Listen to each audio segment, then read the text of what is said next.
Let's be honest with each other for a minute. Being a Jon Jones fan is an emotional roller coaster, a full-time job with no benefits, and a whole lot of whiplash. One moment, he's the undisputed greatest fighter to ever grace the octagon, a tactical genius with the wingspan of a mythical creature. The next, he's gone, vanished into a cloud of cryptic tweets and a supposed retirement that felt, to many, like the closing of a truly epic book. It was just this past June that the story seemingly ended. After a devastating injury, shelved his legacy fight with Stipe Miocic, Jones, the heavyweight king, hung up his gloves. It was a somber, if not entirely unexpected end. But with Jon Jones, the end is never really the end, is it? Now, the ghost is back in the machine. In a recent interview, Jones casually dismantled his entire retirement narrative. He claimed it never happened, that he's not retired at all, and that he's deep in the trenches, training a grueling 5 days a week. His target, a grand, almost cinematic return on a hypothetical UFC card at the White House next year. It's a bold, headline-grabbing plan. It's also a plan that UFC CEO Dana White, the man who actually makes the fights, gave 1,000,000,000 to 1 odds of ever happening, citing a complete lack of trust in Jones to headline such a monumental event. So here we are, caught in the strange gravity of Planet Jones, where retirements are suggestions and reality is negotiable. He's pushing for a fight that likely won't happen, all while a monster of a challenge is breathing down his neck. And it's forcing the entire fight world to ask one simple, soul-searching question. What on earth is he even fighting for? That very question is echoing loudly in the mind of one of his most iconic former rivals, Chael Sonnen. Sonnen, the master orator, and a man who has shared both a cage and a coaching season of The Ultimate Fighter with Jones, has become the voice of our collective confusion. He looks at this bizarre situation and, like the rest of us, can't make the pieces fit. If Jon says that he's back and he was never injured, he was never ill, he just didn't want to fight Tom Aspinall, Sonnen stated, cutting directly to the heart of the matter on his show, Good Guy/Bad Guy. That single sentence reframes everything.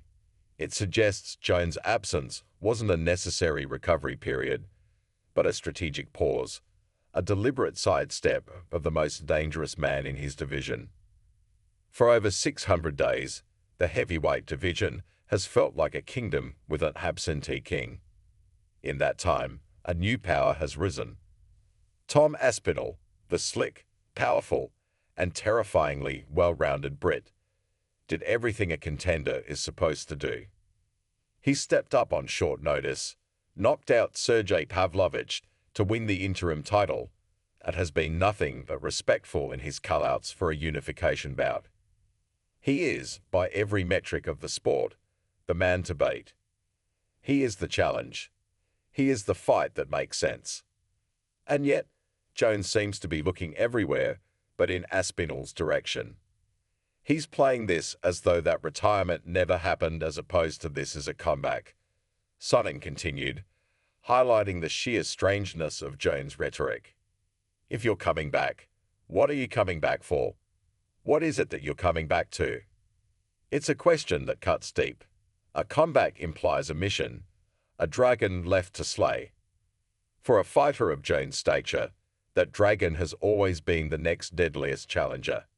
But now, his mission seems to be a legacy fight with Miocic, a legend, no doubt, but one who is 43 years old and hasn't fought in years, or a fantasy fight at the White House. Sonnen's read on the situation is chillingly simple. Is it just an open slate to admit anything? Anyone except that guy over there in England. Anybody but him. Sonnen mused. Is that how we're supposed to interpret this?